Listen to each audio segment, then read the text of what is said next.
Hi అండి, నా పేరు భాగ్యశ్రీ. నేను ఇక్కడ ఏలూరు సత్రంపల్లిలో బ్యూటీషియన్గా రన్ చేస్తున్నాను. ఎప్పుడు చూస్తూ ఉంటాను రీల్స్లో డిజిటల్ మహిళ. నాకు అనిపించేది వాట్ ఈస్ డిజిటల్ మహిళ, ఇదంతా ఏంటి అని అనుకునేదాన్ని.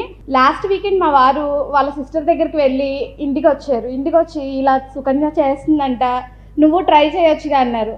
వచ్చాక చూసాక నాకు అనిపిస్తుంది ఎక్కడెక్కడి నుండో దూరం నుండి ట్రావెల్ చేసి ఎగ్జాక్ట్ 10 కల్లా వచ్చేసారు. నేను ఇక్కడ నుండి ½ అవర్ లేట్గా వచ్చాను. అసలు ఫ్యామిలీ సపోర్ట్ లేని వాళ్ళు కూడా చాలా మంది ఉన్నారు.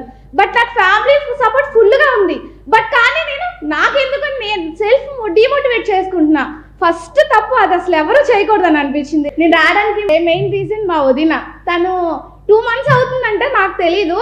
వాళ్ళు అన్న చెల్లెలు ఇద్దరు డిస్కస్ చేసుకొని నాకు చెప్పారు. ఫోన్లు మాట్లాడుకోవడానికి అయితే మాకు టైం సరిపోయేది, కానీ ఇట్లాంటి వాటిలో డిస్కస్ చేయడానికి మాకు అసలు టైమే సరిపోయేది కాదండి. ఇప్పుడు తెలుస్తుంది అసలు మేము చాలా రాంగ్ చేసామండి. లేదు మ్యామ్, అంటే ఫస్ట్ నేను జాయిన్ అవ్వకుండా వాళ్ళకి చెప్తే బాగుంటుందని నేను ఇంతవరకు డిస్కస్ చేయలేదు. సో మా అన్నయ్య ద్వారా అది ఫుల్ఫిల్ చేశాను. Thank you ma'am, thank you so much ma'am.